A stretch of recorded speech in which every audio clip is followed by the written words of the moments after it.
Depuis 3 ans maintenant, le chanteur et guitariste Pete Doherty, âgé de 44 ans, s'est libéré de ses addictions à la drogue. Un homme nouveau, qui file le parfait amour aux côtés de Katia De Vida, son épouse et mère de son 3e enfant, né en juin 2023.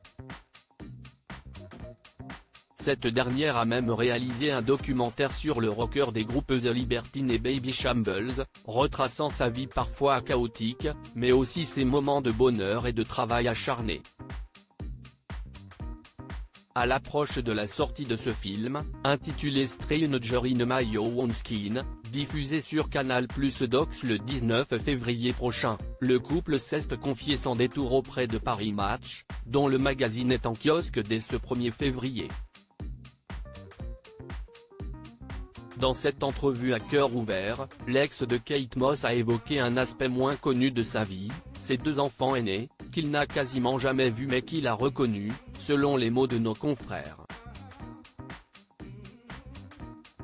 Et pour cause, sa vie tourmentée, marquée par les excès et les addictions, notamment à l'héroïne, a grandement impacté ses relations avec ses 2 premiers enfants, a-t-il Doherty, né en 2003 de sa relation avec la chanteuse Lisa Moorish, et Ashley Doherty, née en 2011 de son union avec la mannequin Lindsay Kingston.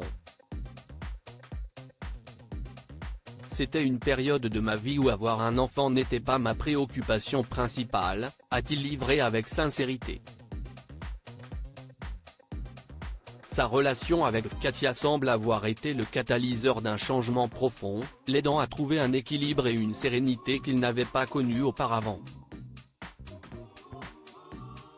Je n'aurais pas eu envie d'avoir un enfant il y a 6 ou 7 ans avec lui.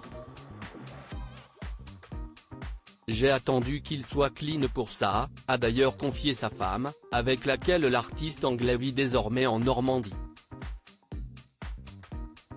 Pete Doherty, son père ne lui a pas adressé la parole pendant 10 ans. Pete Doherty, qui a annoncé la sortie d'un nouvel album avec le groupe The Libertines, prévu pour mars prochain, a également dû faire face aux conséquences de son passé tumultueux sur sa relation avec son propre père.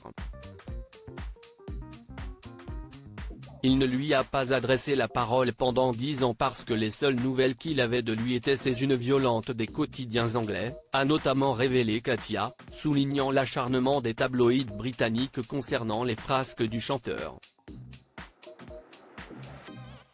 Crédit photo, Christophe Clovis.